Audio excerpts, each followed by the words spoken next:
Good evening, everyone. It is with great pleasure and excitement that I welcome you to Watson tonight to celebrate the intellectual growth and creative skills of our young minds. As we step into this extraordinary realm of knowledge and inspiration, we find ourselves at the heart of an event where ideas flourish and dreams take flight. Today, we have the distinct honor of witnessing our children present their TED Ed Talks, an occasion that reflects not only their academic achievements, but also their profound ability to captivate and ignite imaginations of others. We are filled with an overwhelming sense of pride and anticipation for this evening. This platform that's inspired by the iconic TED Talks, fully equipped with block letters and a red carpet, provide our children a unique opportunity to express their thoughts, insights, and passions on a diverse range of topics that they have shaped their own lives. Each presentation is an embodiment of their distinctive perspectives and showcases the boundless potential within each and every one of them. It is a testament to their ability to think critically, to communicate effectively, and to engage the world around them. And as we listen to their talks tonight, let us embrace the power of their words, their ideas, their dreams. Our children and teachers have worked diligently, pouring their hearts and souls into crafting these talks. And today we are going to have the privilege of being their captive audience. So I invite you to open your minds, suspend any preconceived notions that you might have, and immerse yourselves in the magic that is about to unfold before you. Please give your unwavering support, encouragement, and applause to our young speakers, for they are representing the future. They are the bearer of their dreams and their change and knowledge. So without further ado, let us embark on this journey together of discovery, enlightenment, and inspiration. Welcome, everyone, to the TED Ed Talk by our extraordinary Watson fifth graders, who all took a risk by being here tonight. May their ideas resonate with you long after the curtain falls. Please help me welcome Abigail Mann to the stage.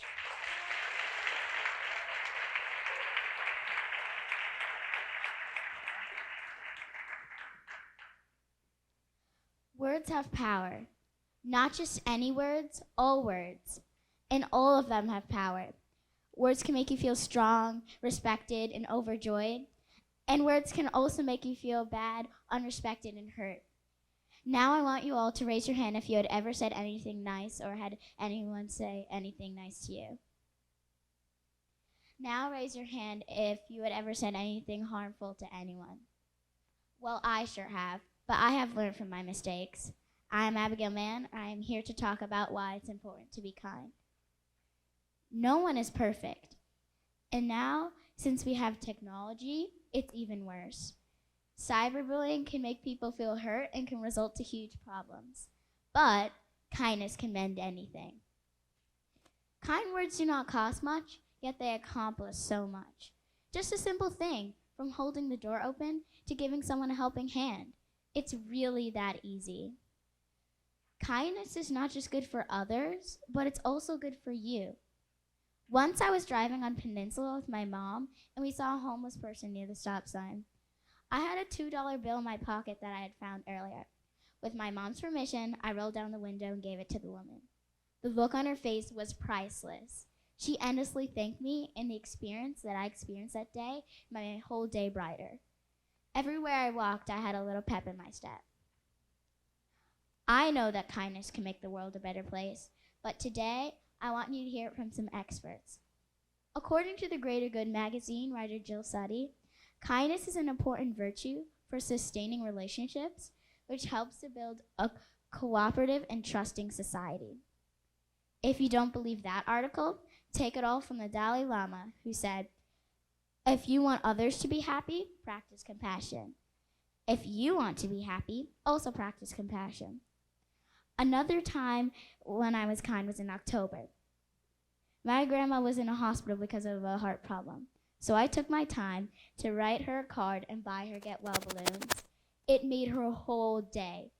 So funny how just one simple thing of kindness can make a huge impact on others. In order to practice what I'm preaching, I want to end my TED Talk by showing kindness to everyone in the audience. On the count of 3, you should look under your chair.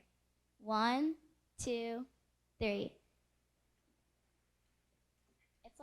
It's like on the top of your chair, so like underneath on the top.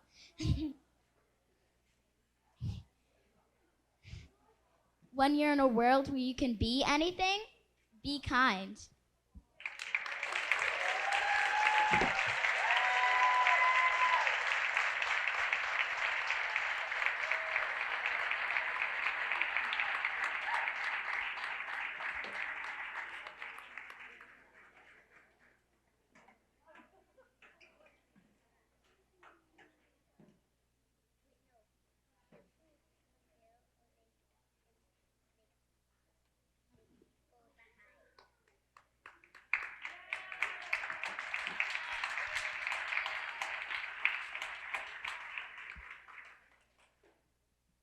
I want you to know, off the bat, video games are good.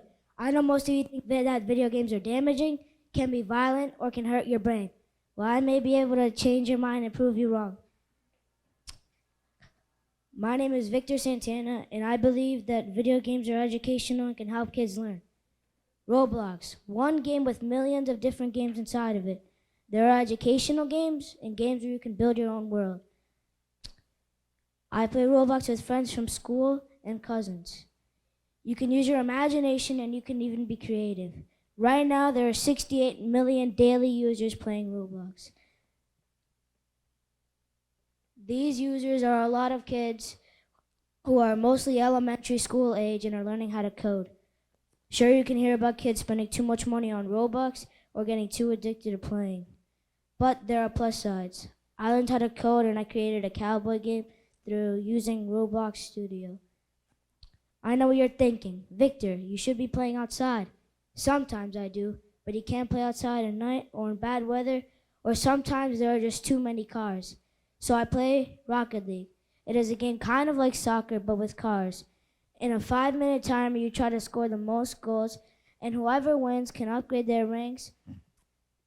I play with friends from school and cousins, so even if I can't keep in touch with them outside, I can keep in touch with them through video games. Listen, I know that playing too much isn't really a good thing. During COVID and lockdown, I definitely played too many video games. I definitely spent 4 hours, I think I may have spent 4 hours a day playing.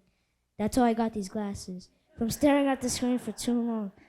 It may have had a negative effect on my eyesight, but it helped me have a positive mindset and to not get too mad if I lost a game or if it took too long to build what I wanted.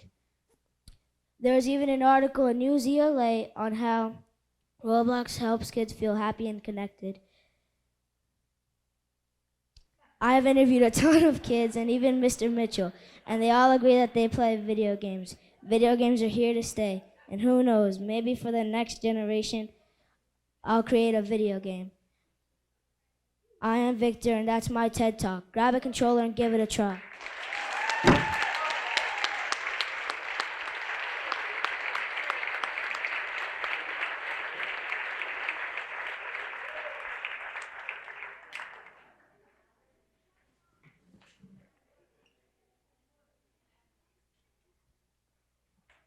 Why was Cinderella so bad at soccer?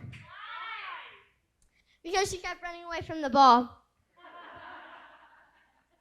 Doesn't that feel good, the laughter coming from your lips? Your lips kind of vibrate and your inside kind of jiggle, and the funniest noises come out of your body. Laughter's the best. My name is Nora Hall, and I may have interrupted a lesson or two with my laughter. I may have burst into giggles in a quiet room. I may have even broken a chair from laughing so hard. I wouldn't have it any other way. The world needs more laughter. There's even a World Laughter Day on May 7th. Did you remember to celebrate? Happiness and laughter kind of go together like peanut butter and jelly. When you're laughing, your mind is focused on feeling good. Your soul is focused on being silly. I know a lot of people who could use a little more laughter in their life. People in charge have big jobs. Presidents, principals, police officers, people trying to save the planet, all huge jobs with huge responsibilities. But do they laugh enough? There's so much to focus on that is not happy, like pollution or studying for a math test. We all really need to spend more time finding reasons to laugh. Think back to when you were little. Little kids laugh at everything. Fart noises, clowns, silly songs, tickles. It isn't hard to get a 3-year-old to crack up laughing. But as we get older, some people, even kids, get a little quieter, a little shyer, and a little more serious. They forget to have a little fun, to let loose, and to giggle for no reason at all. Forbes magazine's published an article explaining why laughter really is the best medicine. They found that laughter is contagious and brings people together.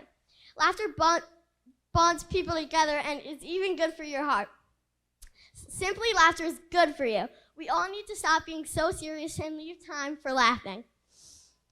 My laugh is my trademark. I think long after we graduate, my classmates and teachers will remember me for my laugh and when my laugh would happen. It could be any time and anywhere. There would be times when during serious moments I would feel guilty for laughing. But laughter is my way of coping with situations, and now I realize that I'm the lucky one. I can find the bright side, the joke, the lighthearted moment. I hope that all of you leave here today looking for more moments of laughter, of connection, and pure happiness.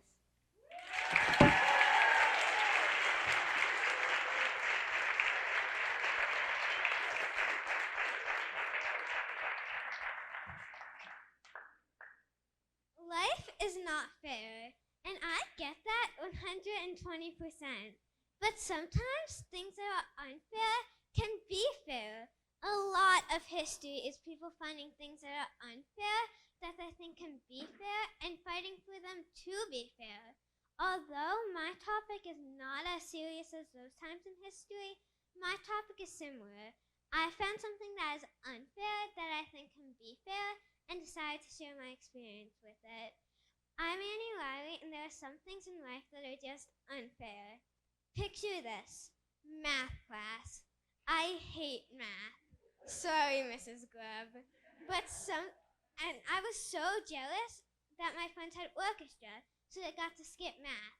But I was having an amazing math class, and I won the Kahoot. I was so happy.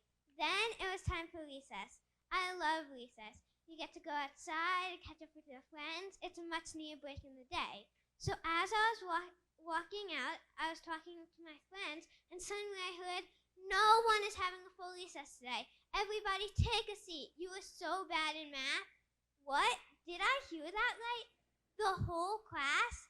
I can't believe this. Me and my friends stood against the wall and began to argue with our teacher. We got the same old answer we got since kindergarten. A few ruined it for the whole class. It makes no sense. Wouldn't it be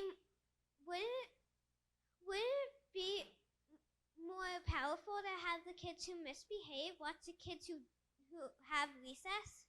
I don't think it's easy to be a teacher or anyone who's in charge of a big group of kids. It's hard to keep everyone safe and happy, and it's hard to know what everyone's doing. It's also hard to see everything. But it's still not okay for the kids who do listen and follow directions and try their best to be punished with the kids who do not. I could go on and on about different stories, but let me get to the point. Punishing everyone is not effective. At least I don't think so. I believe individual punishment is more effective. This, of course, is my opinion based on my experiences. But researchers have also found that group punishment is ineffective, and the source also speaks negatively about it. It's unfair to other kids like me, yet the positive side to group punishment is the kids who were the reason the group would get punished will be recognized if there is no group punishment, which brings up an interesting debate. Should kids constantly be singled out and embarrassed for their bad behavior? I don't know, but there still must be a way to avoid being embarrassed, yet not punish an entire group. A teacher could quietly tap a kid on the shoulder with a quick whisper saying, "Meet me in the hallway," or the student or students could be sent to another room to eat lunch and miss recess. And I've seen this action work effectively. I don't know the answers, but what I do know is that after being with the same kids for 6 years, it's not easy to be held accountable for the behavior of others. Unfortunately, this has happened enough times that it's affected how I feel about the topic. So as you can see, this is important to me and we have to change it. I've read enough books and experienced enough life to know that life is not fair. I am fortunate to go to a beautiful school and a safe town, and I'm lucky to have some great friends who understand and support me. So even with this one unfair thing, my life is great. But one thing I do know is discipline is a hard thing, because no matter what, someone will think it's unfair. But whenever in a group, remember the kids who work hard and try their best.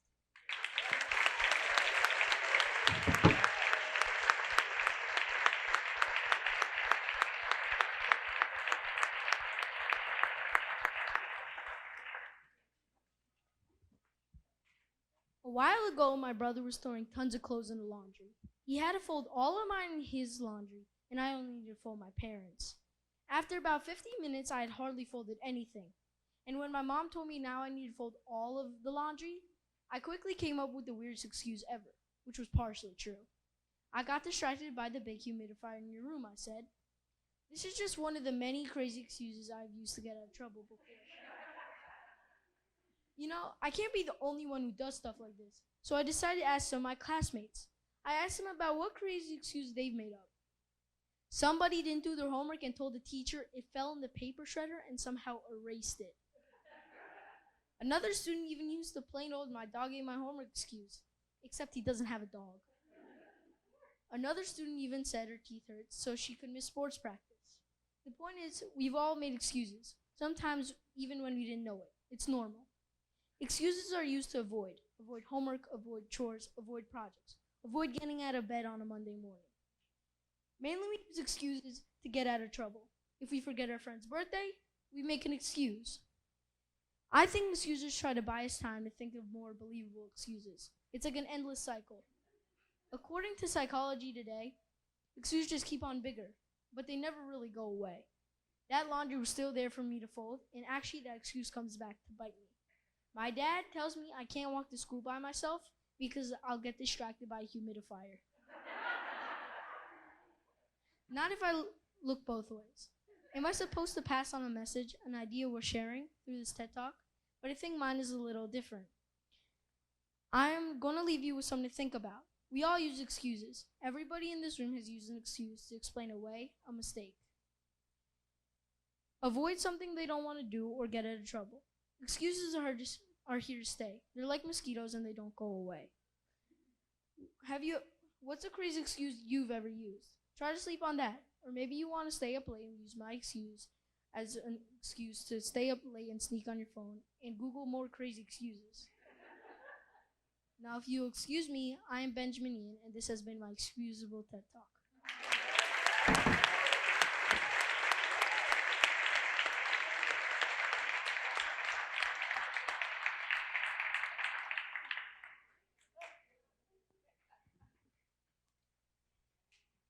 Have you ever had a bad day? Well, I certainly have.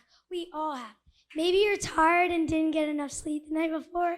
Sometimes you wake up to chaos, sisters yelling, and a brother who makes random noises. A bad day can come out of nowhere. It happens to everyone. Nothing can ever be perfect. So what can we do when it happens to us? We need an escape. After a whole day at school, finally home. Sinead, you have basketball at 5:30. Do I have to go? Yes, but I have it every day. Every day is just full of activities. When you stop to look around, you see that everyone is so busy. My parents work a lot, and they have to keep track of 4 kids' activities. Everyone has this giant to-do list. We are all so busy. Schoolwork, homework, trying to keep up with friends, sports, clubs, activities. According to the Parent Magazine, 41% of kids report feeling stressed most of the time, or always because they have too much to do. And 77% of kids wish they had more free time. They need an escape. Stress happens to everyone. My definition of stress is being overwhelmed. You get anxious. Your body can literally feel when it's under stress. I've seen kids feel stress and adults. Stress affects your mood. According to the Mayo Clinic, when kids get too stressed, they can become emotional or withdrawn. These kids need a break. Sometimes I get overwhelmed and stressed. I start to get angry and lash out on my siblings. My body feels tense. These are signs that I need to escape. I usually go outside and jump on my trampoline or hang out with my friends. Doing this makes me feel relaxed and able to calm down. Everyone really needs to pay attention to the clues for when they need a break. My name is Sinead Riley. I hope you take away that it's okay to feel overwhelmed and stressed. You're not alone. Remember to listen to your body and know when you need to escape.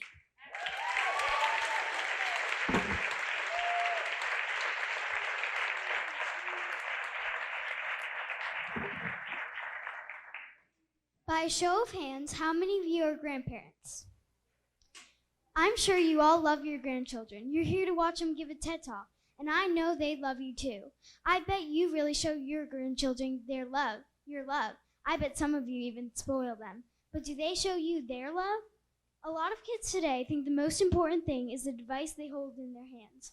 I remember one day I was texting my friends on my iPad when my Nana told me to get off my screen. I was really annoyed by that. I got off my screen and I think we just had dinner and talked and stuff. My feeling of annoyance didn't last very long. I learned that I can go on my iPad in my free time, and when I have a chance to spend time with my grandparents, I need to take it.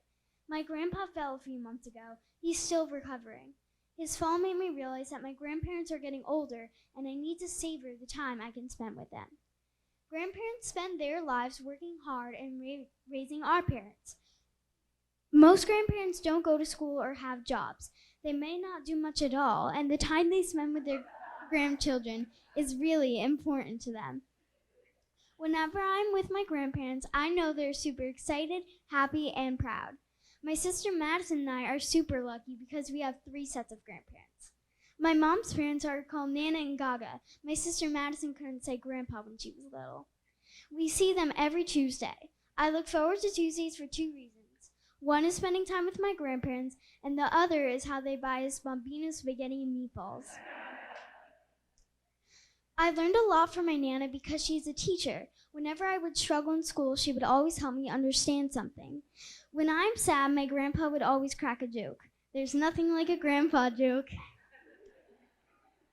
My grandma and Leon live a bit further away, but my grandma takes the long drive every Wednesday to see us. As she would say, she schleps us around to all of our activities.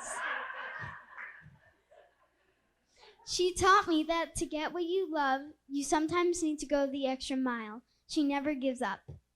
Pops and Baba. Baba's name is Barbara, and my sister also couldn't say that when she was little. They live in Florida, but when they visit us, they always make sure to bring lots of love and gifts.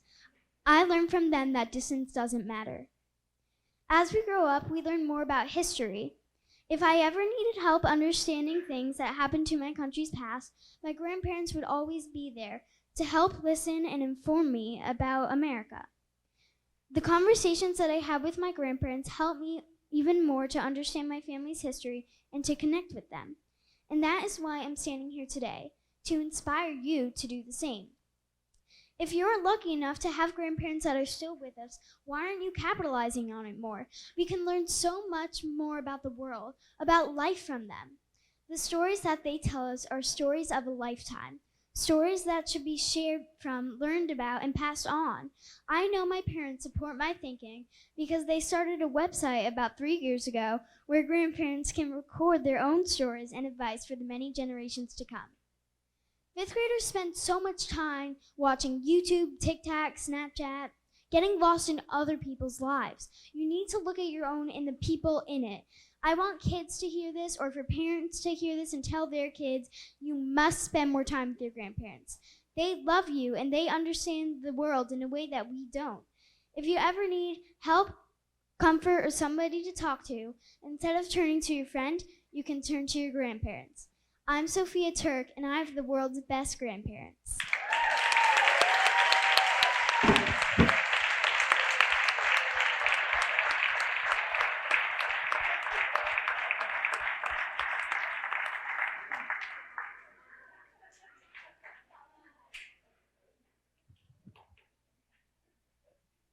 By a show of hands, how many of you had played Two Truths and a Lie?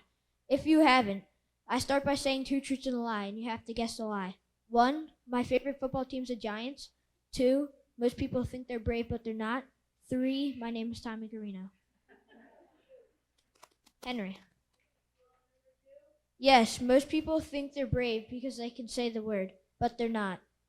To me, being brave means you actually need to do something. Fight in war, be a fireman, police officer, something that will help. But people just throw the word brave around because they watched a new show, tried a new food. They just diminish the meaning of the word. Being brave is being bold, standing up for what you believe in.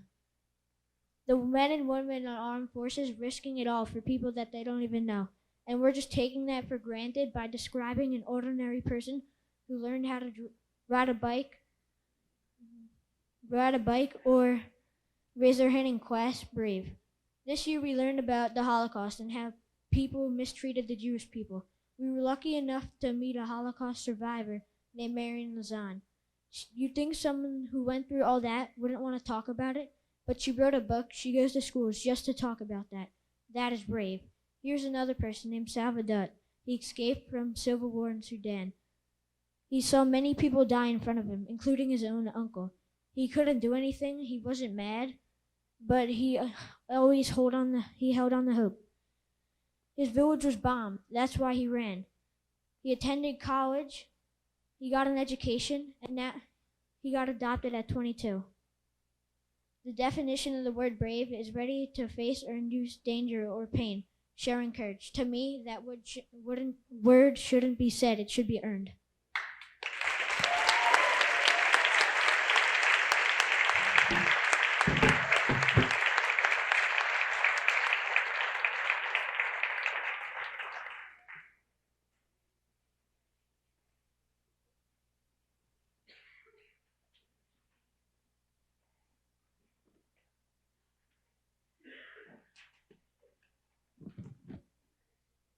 I bet every single person in this room has felt their heart skip a beat. That happens to me often when I go out of my comfort zone. It can be at school, after school activities, jobs, anywhere. Last summer, I went to Disneyland and I decided to go on the huge drop tower ride. My heart was pounding, but when the doors closed, there was no going back. I ended up having the time of my life. I went 7 times in 3 days. I felt like I could do anything. And I want that feeling for you and you and you and you and for everybody backstage. It sounds so easy, go out of your comfort zone, but even I can admit that it's not always so easy. There have been times where I held myself back. I've held myself back as a writer. Whenever a teacher would tell me to take out my writer's notebook and write a memory or an assignment, I would hold back, like really hold back. There was something about putting the actual words on the paper that made them feel so permanent, that the words being there could be read by anybody. That made me feel unsure about everything, even scared. I didn't want to be judged. So I know firsthand that it's not easy to let go of fear. Fear is what holds us back from the moments that make our hearts skip a beat. You never know what's going to happen after you take that risk. Maybe that is where the fear comes from. It is personal, and it's not just about letting go and taking the risk. It is about what will come after. This year, the learning assignments just kept on coming, one after another, and I decided to exit my comfort zone and write everything in my head and heart down on the paper. It was a release. Turns out, I didn't care what other people thought. I let go of the fear and embraced my confidence. The Harvard Business Review said without the skill and courage to take a leap, we can miss out on important opportunities for advancement. They also said that it is okay if you don't do it perfectly. It is the only way you will learn. The New York Times said that we need to challenge ourselves. We grow and take on new risks. All of these words are easy to read, but a lot harder to do. So how do we become people who take risks? Who jumps onto the scary ride at the amusement park or fills their pages of their writer's notebook without fear? Well, I will tell you what works for me. I take a deep breath and just think about the possibilities that it could lead to. I let go of the past and the present. I'm standing on this stage talking to you all about embracing challenges, and this itself is an illustration of leaving my comfort zone at home. I was the kid who sat in the back when something big was going on, who never raised their hand when an assembly program would ask for a volunteer. Yes, I raised my hand when I knew the answer, but I wasn't a big risk taker. But you know what? I am a new Megan. At dance, I just don't talk to a few people I've known for a long time. I try to include myself in other conversations.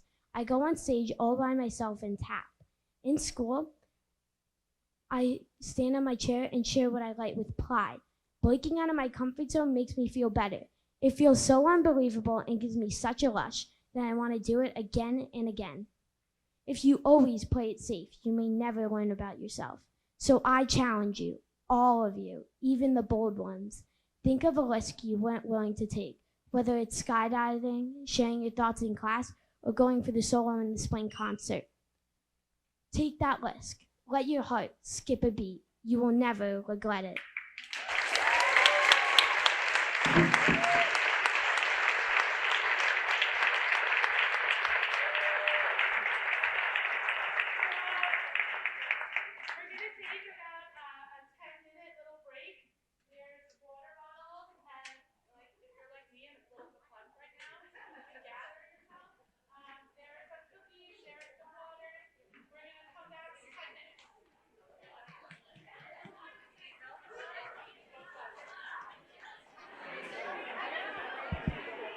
Ladies and gentlemen, please take your seats.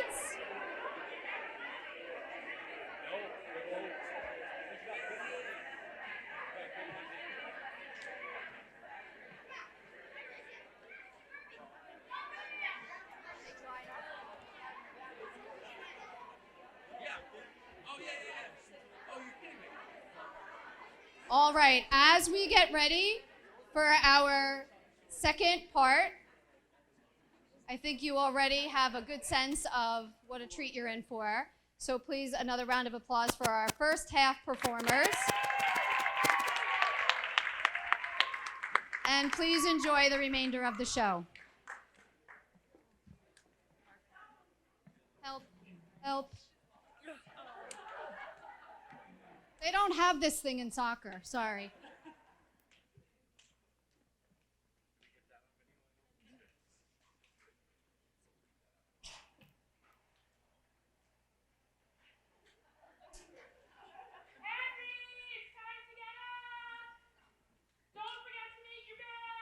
But I don't want to.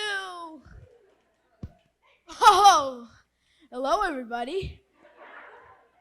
Good morning. I guess this is the time I should be making my bed.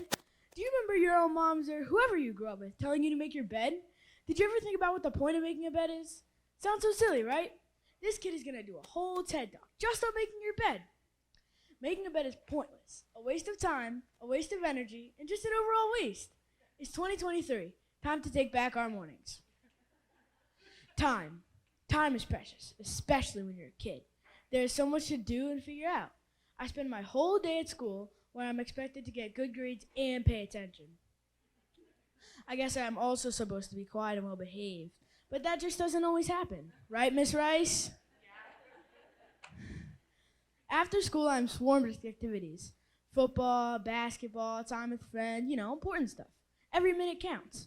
Why would I want to waste 5 of those precious minutes making a bed I plan on sleeping on again in just a few hours? I learned something gross while researching for this TED Talk. These things, these tiny, wait, does anybody know what that is? Raise your hand if you do.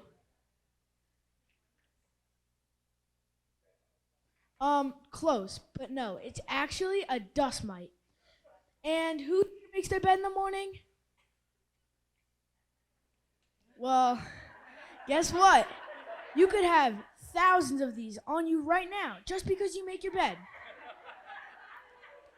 But guess what? If you don't make your bed, there's a higher chance that fewer of them will want to sleep with you. Dr. Stephen Proutlove found that dust mites need moisture to survive. And when your bed is made, everything is packed down, which means no air can get in, which means moisture, which means dust mites. But when you don't make your bed, your sheets are ruffled, air can get in, that means no moisture and no dust mites. And also, dust mites have been known to trigger asthma. Who wants asthma? I'll tell you, I really don't.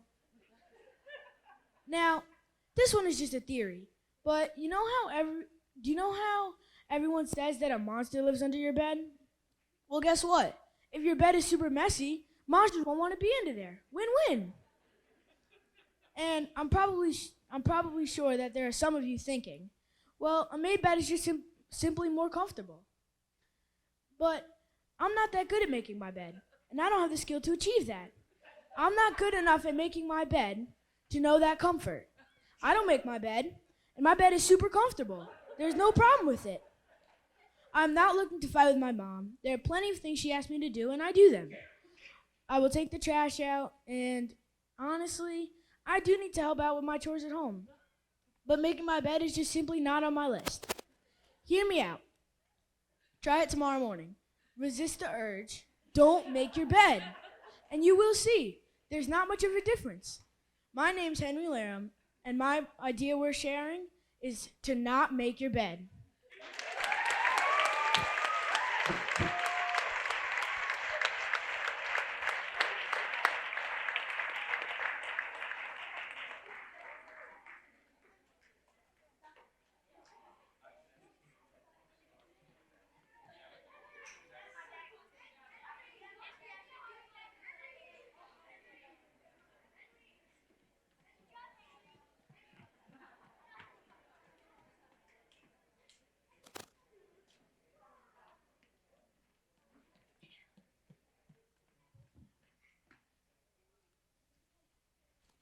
Hi, I'm Lily Hannon, and I have a turtle.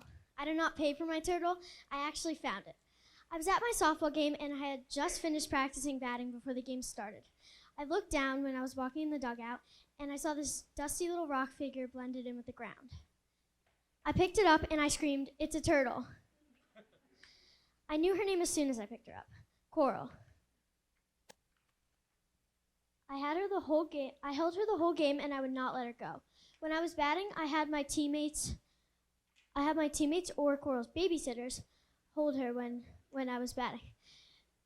And when I was in the field, I had her in my bag. My parents were not as convinced for taking her home, but I knew she was going to be part of my family.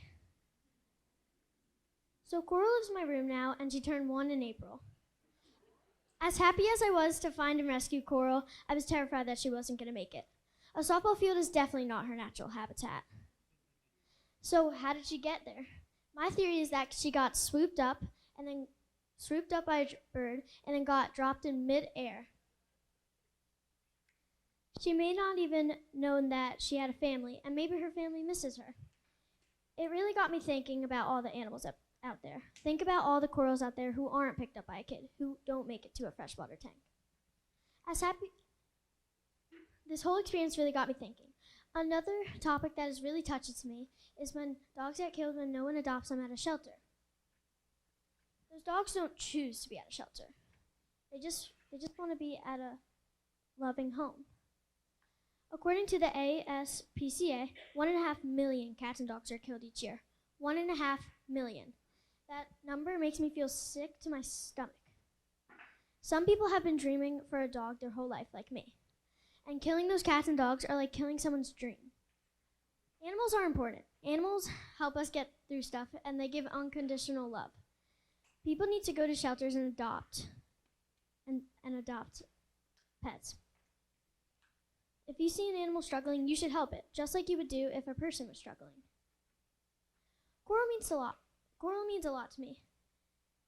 I saved her, but she has taught me to help animals in need. You, Dad, you should take me to a shelter after this, and maybe we could get a dog. So the message of this is donate to shelters, help animals in need, and change those 1.5 million cats and dogs' lives.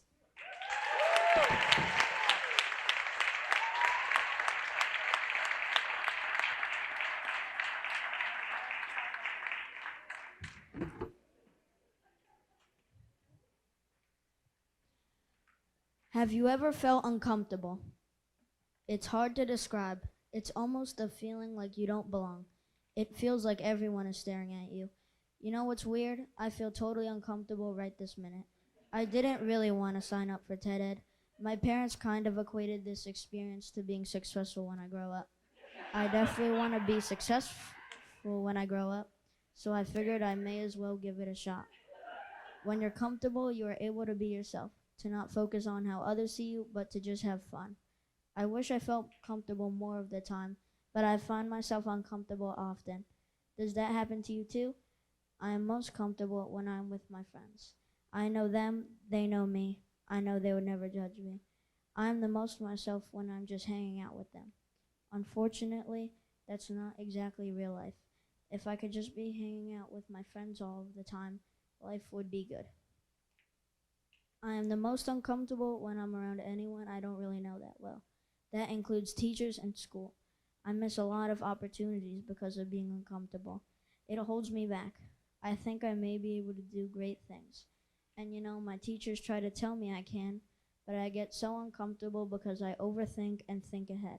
My brain is an interesting thing, but here I am, I'm overcoming it all. Life isn't supposed to be easy. Even though I don't like that I feel uncomfortable so much, I do think that it will make me better at overcoming challenges. It took me a long time to choose this topic. I was overthinking and didn't know what my message would be. I realized that everyone else wasn't doing anything too deep and that I should do something I could relate to. If my friend could do a TED Talk about making a bed, I can do one about being uncomfortable. So what is my message? It is that being uncomfortable can make you grow. As long as you push through, you will grow.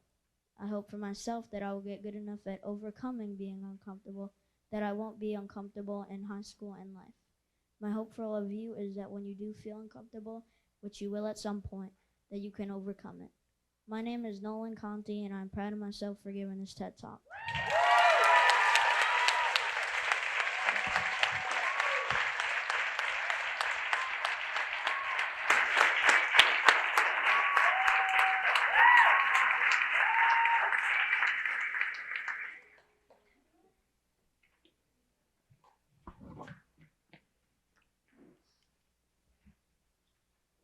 Hi, my name is Jack, and I know I'm only 11 years old, but I'm here to tell you some advice. Sometimes you just have to change things up.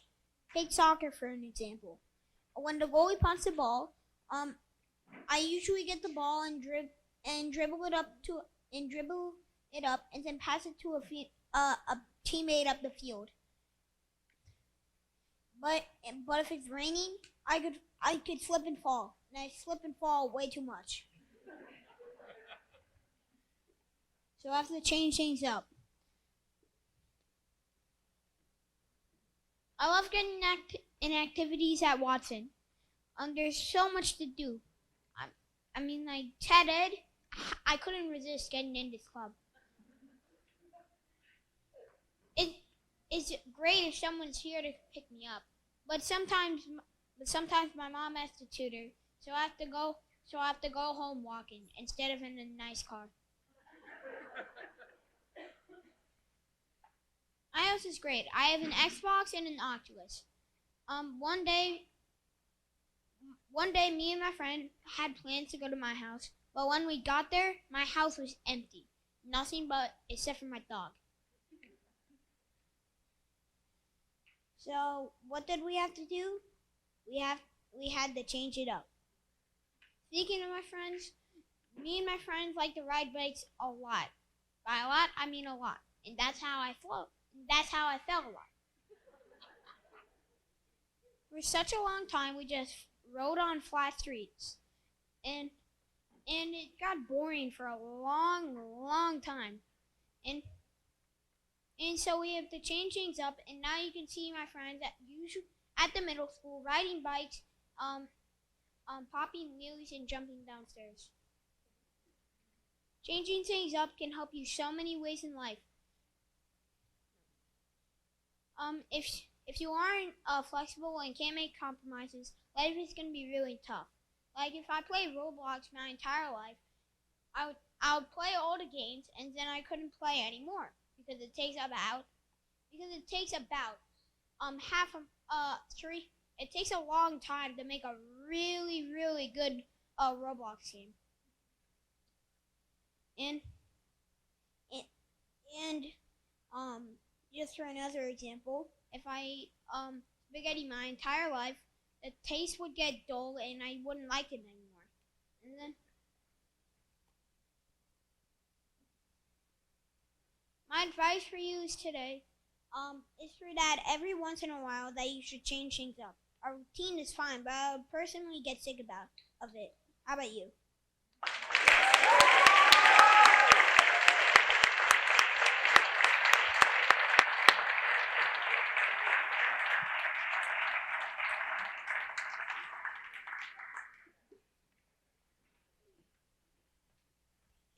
Cherry, Hubba Bubba, orange, mint, blue raspberry, orange, cherry, mint,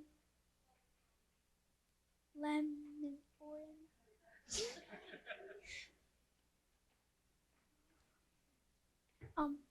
Blue raspberry, lemon, watermelon, orange. Oh, hi, I'm Missy Fuentes, and I've loved gum ever since I saw it on my front table at 4 years old. But my mom said I had to wait till 5, and I did, until August 6th. I turned 5. Yay! That first piece of gum I had was an orange trident. And when I unwrapped it, I was so excited, I twirled around the living room. I couldn't believe how beautiful and orange it was. The tropical twist name was right on target. My mouth was literally twisting in happiness. And when I put it in my mouth, it felt like a whirlwind of flavor coming from this little rectangle piece of gum. From that moment on, I was hooked. Every time I went to my grandma's house and she was chewing gum, I would ask for gum. Every store I went to, I wanted to buy gum. It kind of became an obsession. But with my obsession, there were the downsides. My mom started telling me I was eating candy. No. Gum is not candy. People usually assume gum is candy because it is usually in the candy aisle. But gum has been totally misunderstood. Gum gets a bad rap. Don't burst my bubble. Gum is actually good for you. Did you hear that? Gum is good. And that's when I fell in love with gum. In fact, I love it so much, sometimes I even ask my teacher to hand it out to the class. She lets me as long as I have enough for everyone. There are many adults who think gum is not good for you. Well, I'm here to tell you you're wrong. The American Dental Association put their stamp of approval on sugar-free gums. They say that chewing gum for at least 20 minutes a day can create a saliva flow that makes plaque vanish from your teeth. Gum breaks down acids and protects your enamel. Chewing gum for at least 20 minutes a day can prevent gum disease. Most teachers seem to be anti-gum. Funny thing, my mom's an educator. Who put that connection there? Those few kids who put theirs under their desk kind of ruin it for everyone. But there are countless articles, including one from Kobe College, that show gum actually helps students do better. Focus. Gum increases the flow of oxygen to the regions of your brain responsible for attention. Stress relief. Kids who chew gum while taking tests do 26 to 36% better, and their scores are actually higher. There may still be some of you sitting in the crowd who doubt me. Doubt that gum is good for you. Doubt that kids should be chewing it. But my advice is to chew gum as much as possible. Use it to help your focus and to relieve your stress and to just make life better. But remember to spit your gum out into a garbage can or take a trip to Seattle. I've been there to add your piece to the gum law. Gum is art. I don't know if I've convinced all of you, but I know you're probably thinking you really want a piece of gum right now. So at the end of the show, grab some by the door.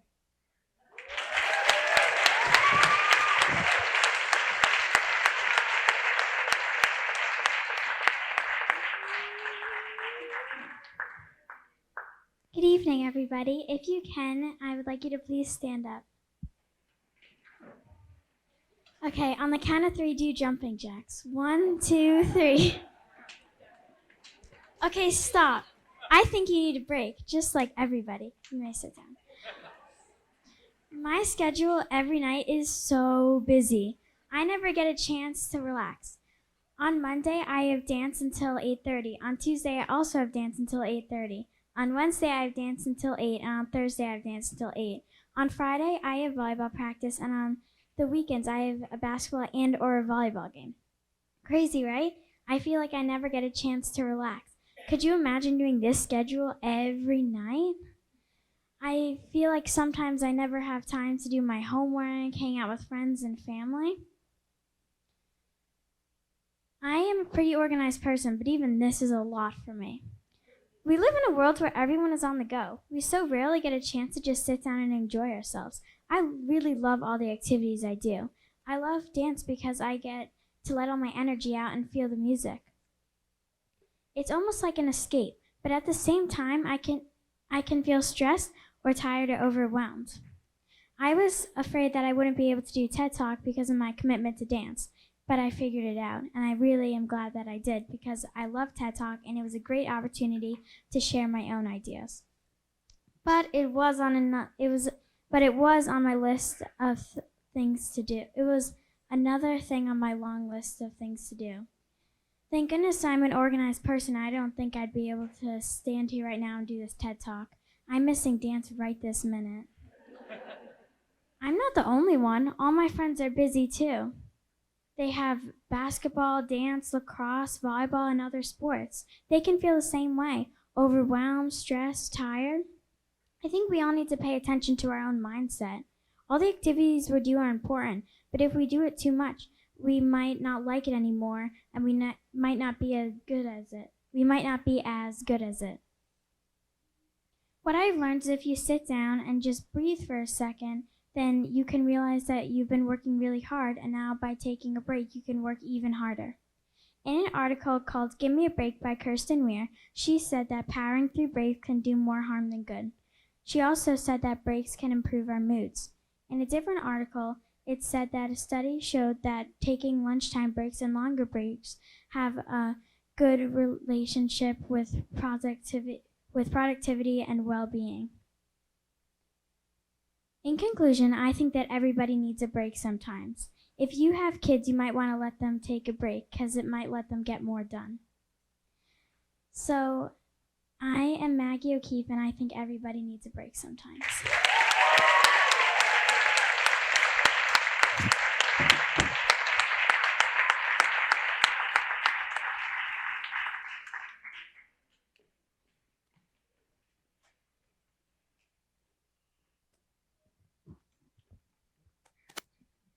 Did you notice we're sitting in a gym surrounded by sports legends?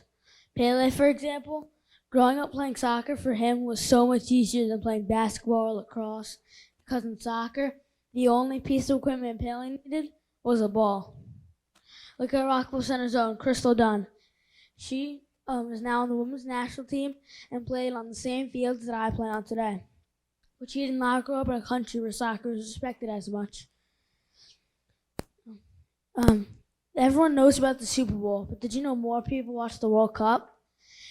1.5 billion people turned on their TVs to watch the World Cup final, while only 114 million people watched the Super Bowl.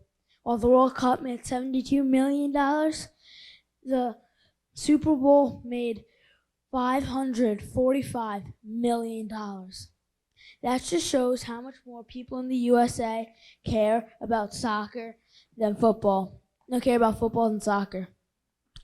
My passion is obviously soccer. Soccer is in my blood. I've been playing since I was 2, and my family's from Italy. Another country where soccer is not just respected, but it's a way of life. My favorite team, Juventus, are from northern Italy. And here in Rockville Center, you can walk around town, find pizza, pasta, all these things taken from Italian culture. Why don't we take the love and respect for the sport of soccer? Soccer is becoming more seen in pop culture because of a popular show, Ted Lasso. It's about an American football coach who gets an offer to coach a top soccer team in England, AFC Richmond. The show has taught us more about the sport and how it's embedded into the culture of other countries. I'm Josh Darlington. I'm proud of my heritage and proud to be an avid soccer fan.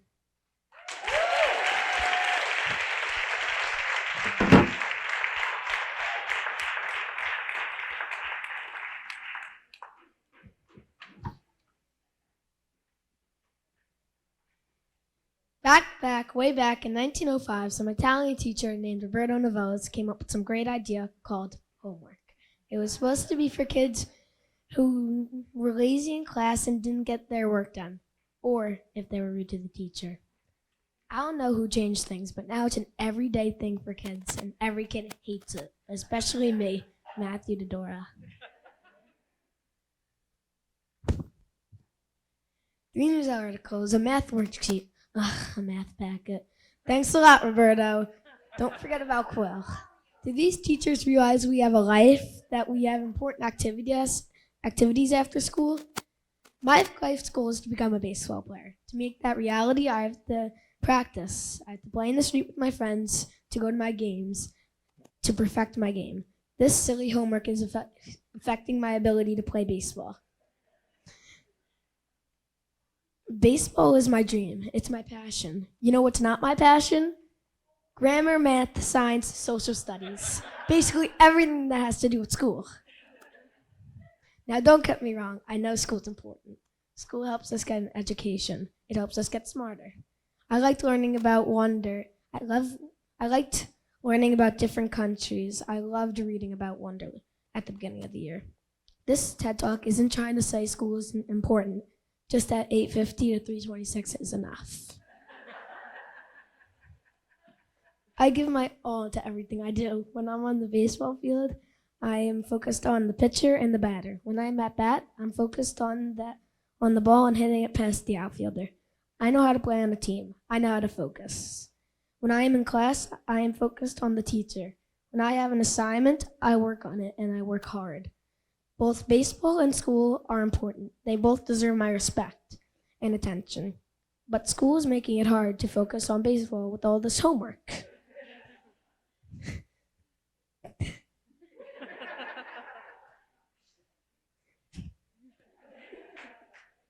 Stanford University is a great college. Maybe I'll even get to go there one day. They did a study that showed more than 10 minutes of homework created more stress. They found that 53% of students felt stressed about homework. They also found that homework led to health problems.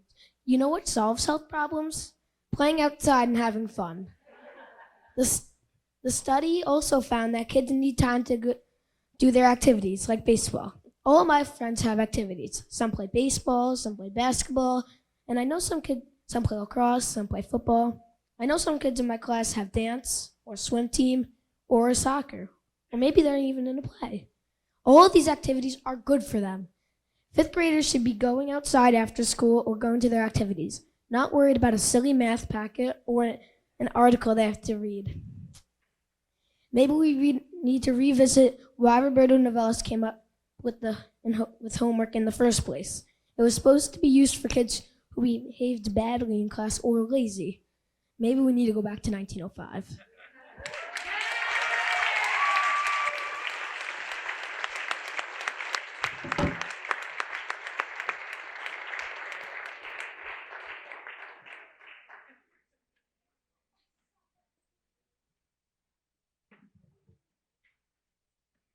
It was your typical early morning chaos of my family getting me to a softball tournament. We were piled in the car. My mom was on her phone, my dad was driving, my brother was playing games on his iPad, and I was just trying to relax before my games. We had to leave so early in the morning because it was like a 9:30 a.m. tournament that was an hour and a half away. Like I said, this is a typical weekend for my family. We were always rushing somewhere, scrambling to get something.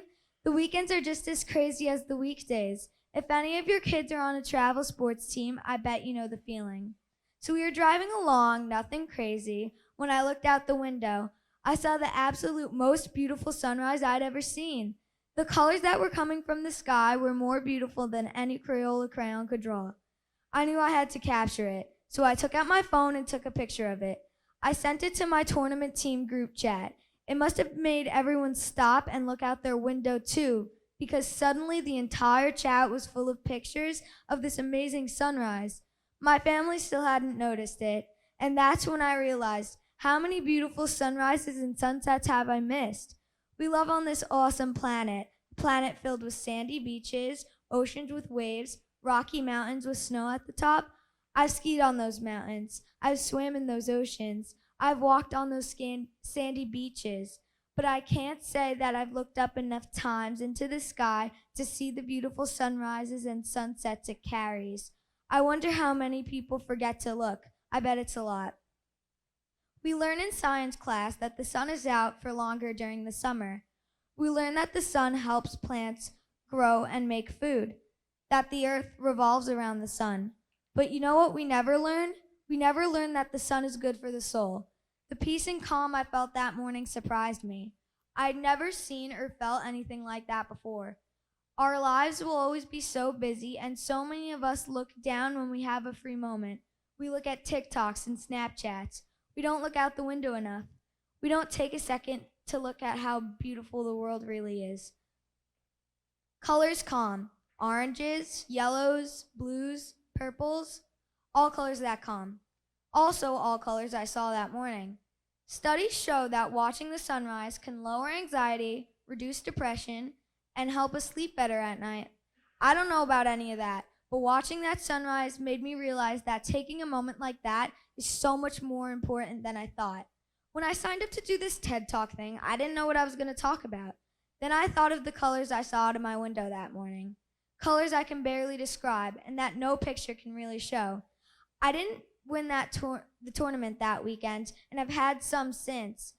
But the biggest win I had that day was that life goes fast, and to stop and watch a sunrise or sunset every chance I can.